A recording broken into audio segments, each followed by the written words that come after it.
Alright, welcome back Math 9. Today we are going to continue a little bit of recalling about how we express linear pattern in terms of different way of expressing. Like for example, some people choose to draw. Like today example is a good example about drawing the pattern. Write down in a word sentence, express using algebraic equation, and so on. So without further ado, let's get this started. Linear equation is something, or the pattern and relationship to start with. It is something that is, how can I say, it's kind of like improv situation. More question you expose, you better have a better idea. You have better idea, sorry.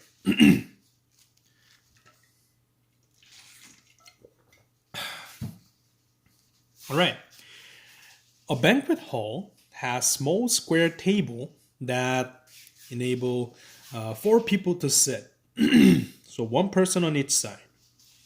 The table can be pushed together to form longer table as shown below. And we have one table with 4 people, obviously, because square has 4 sides. 2 table.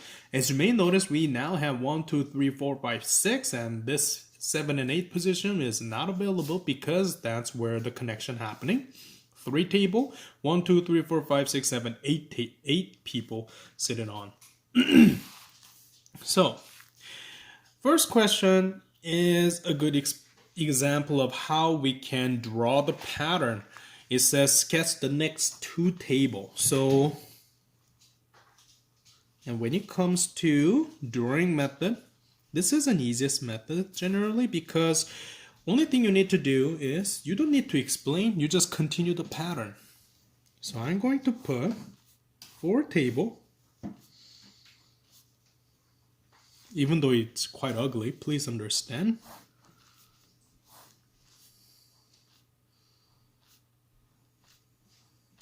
Like that.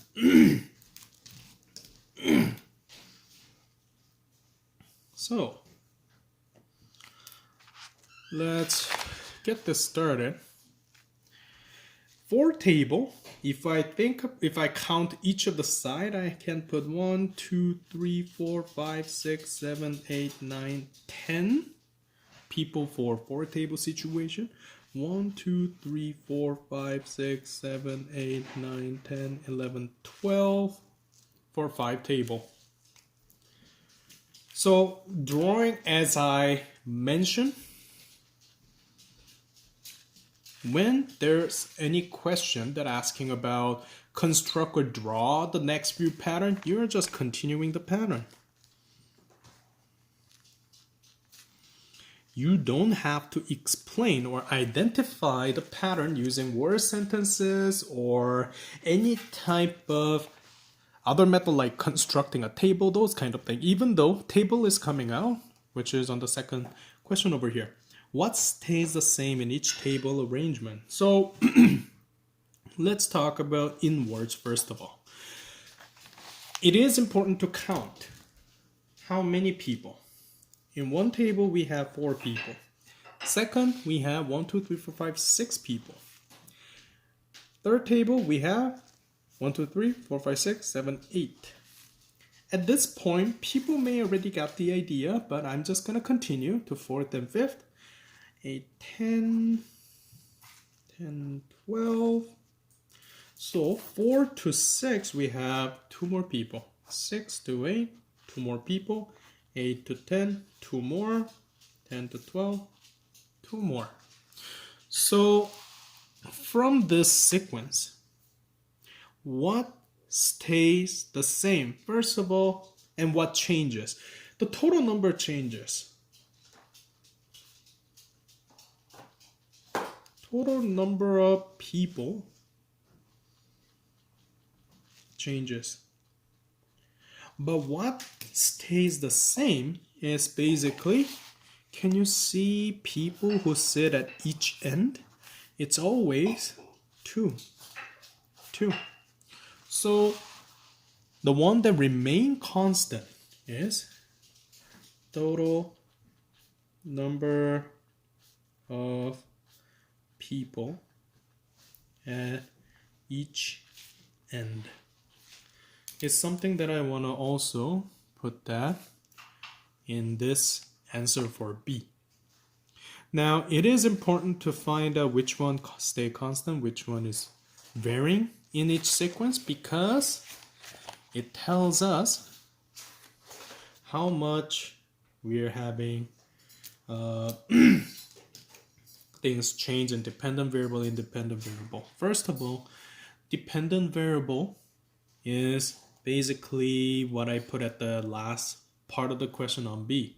Total number of people.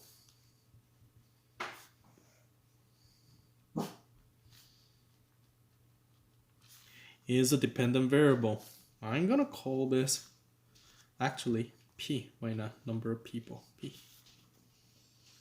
And this is my arbitrary way of putting it. You can put something else too. And know the fact that this is like my Y value. Independent variable is the number of table.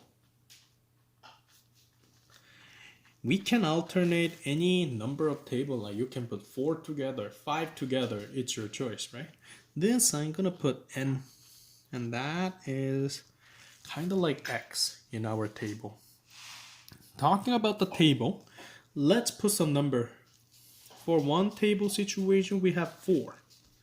2 table, 6, 8, 10, 12. Once you create it, it's a good idea to identify some of the pattern. First of all, if you focus on each of the column, we are increasing the number of table one at each time. If you think about number of people for each of the row, we are adding 2 people every time. So this is per each variable. Like what I mean by that is number of table, which is our X variable situation and Y variable situation. We're comparing those two. Every single increase, we have 2 increase. If you like to identify the pattern that is happening between the independent and dependent variable, it is important to identify the relationship between 1 to 4, 2 to 6, 3 to 8, 4 to 10, 5 to 12, something like that.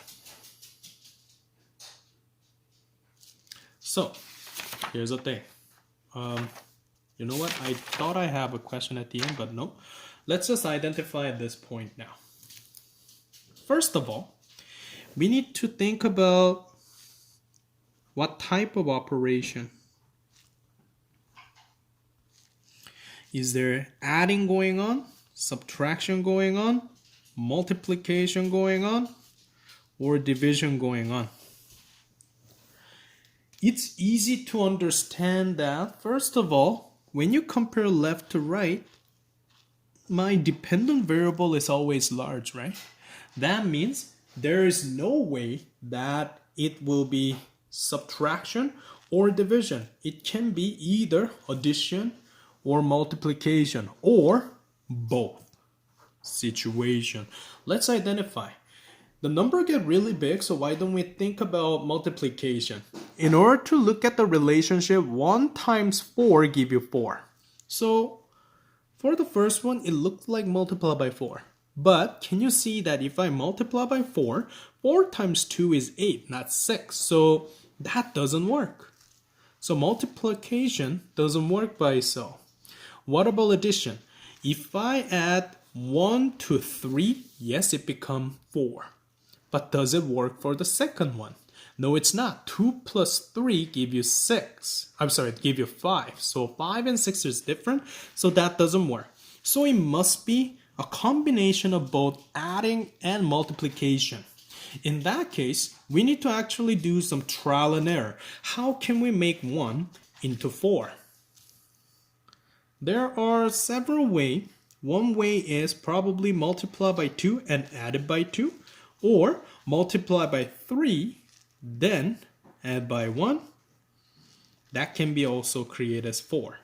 So we have this possibility. Is there any way that we can use the similar rule to satisfy the second row. If it's 2 times 2 plus 2, then it's 4 plus 2, then it becomes 6. That works.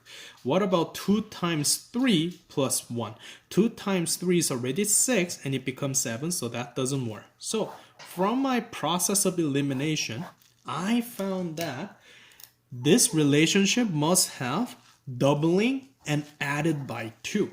And that works for the other one too. 3 times 2 is 6. 6 plus 2 is 8, right? 4 times 2 is 8. 8 plus 2 is 10. So long story short, if I now think about the relationship, it's always multiplication by 2 and added by 2. Let's use our algebraic equation in there. Algebraic expression, if I think about the relationship, the number of people is doubling the number of table, 2n, and added by 2.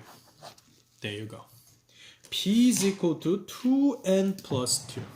That's how you do your relationship in algebraic equation.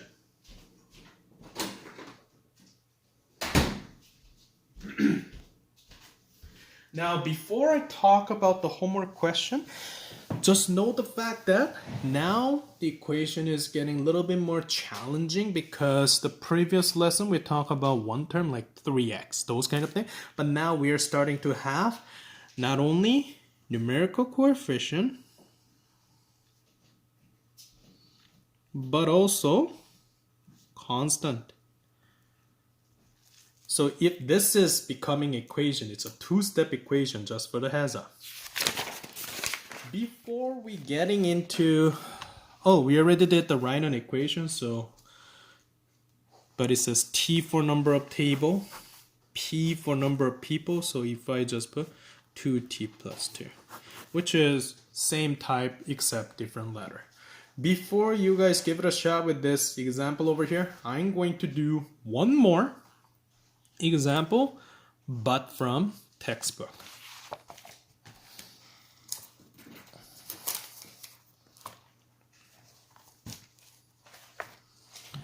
So it is available in your math link. I'm going to put that math link textbook. Example number 1 on page 212. So in this diagram, it is the one with the pattern. If you have a textbook available, we have figure 1, 2, 3, and 4. Figure 1 start with just a square. Figure 2, however, start to building up more around the original one, just coloring it. You don't have a color, if I recall, distinct color, original versus after. And then when it comes to third one, they build up more around the corner. Oops, this is off. So if this is original from the previous one, you are building up more around the edge. And same thing happen for fourth. And if I recall, yeah, it is true. It only cover all the way up to the fourth figure, just for the heads up.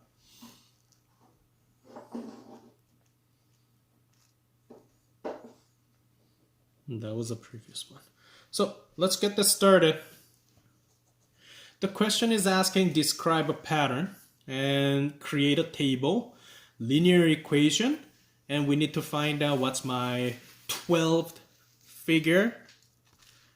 And if you have 106 square, what will be the figure, those kind of thing. I'm not going to do A part because it's a word description. I will rather go with table. Table. So first thing first, it is important to figure out what's on the left and what's on the right. Left is independent variable. In this case, the figure number is the one that acts as independent variable. So I'm going to put figure on the left. But on the right, the total number of square. The number of square.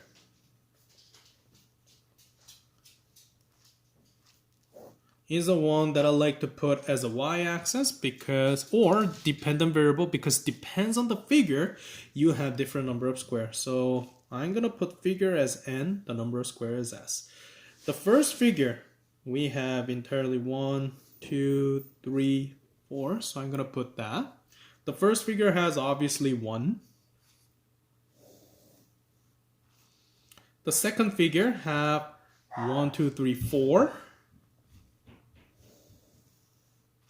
Third one, 1, 2, 3, 4, 5, 6, 7. And last one, 1, 2, 3, 4, 5, 6, 7, 8, 9, 10. 10 over here.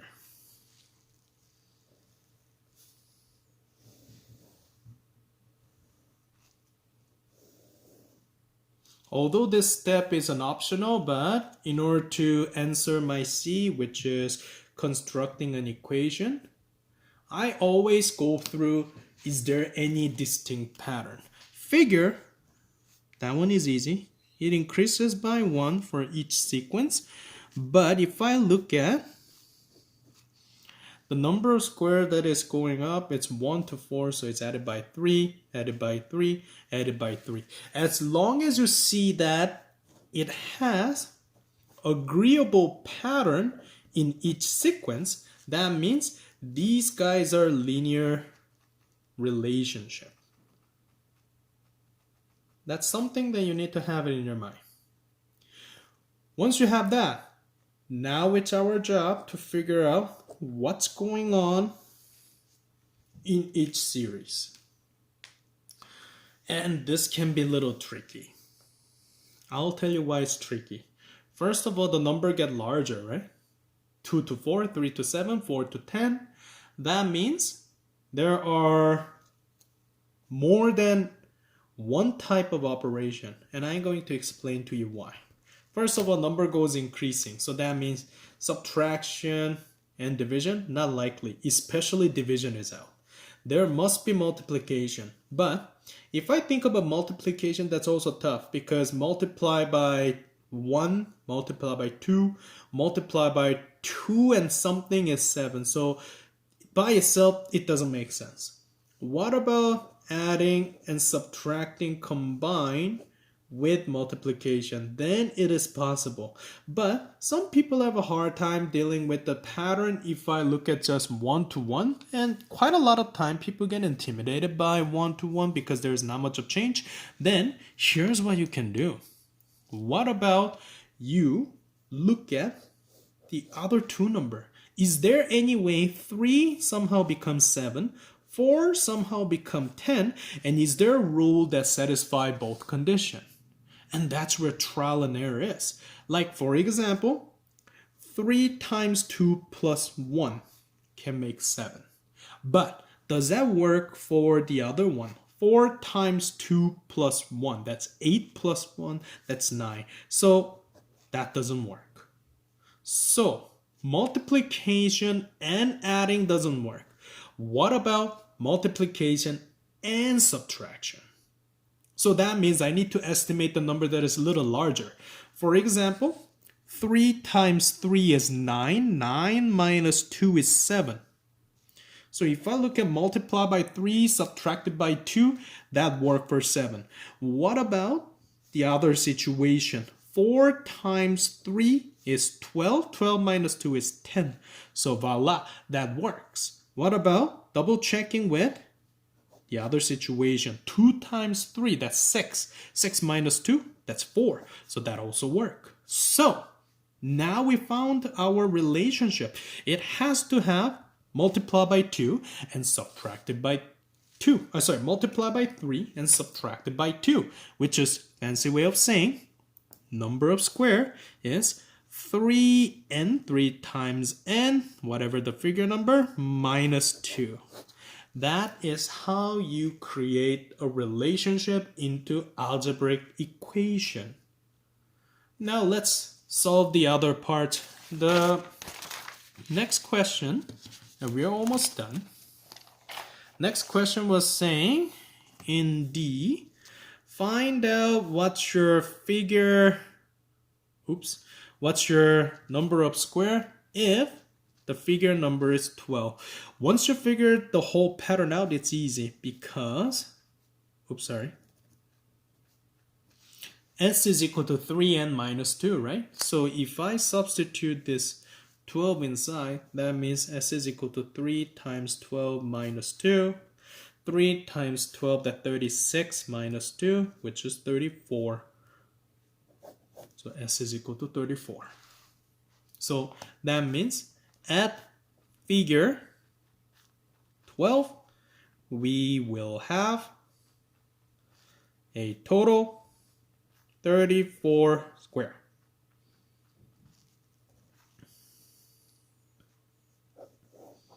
Not that's grammatically wrong.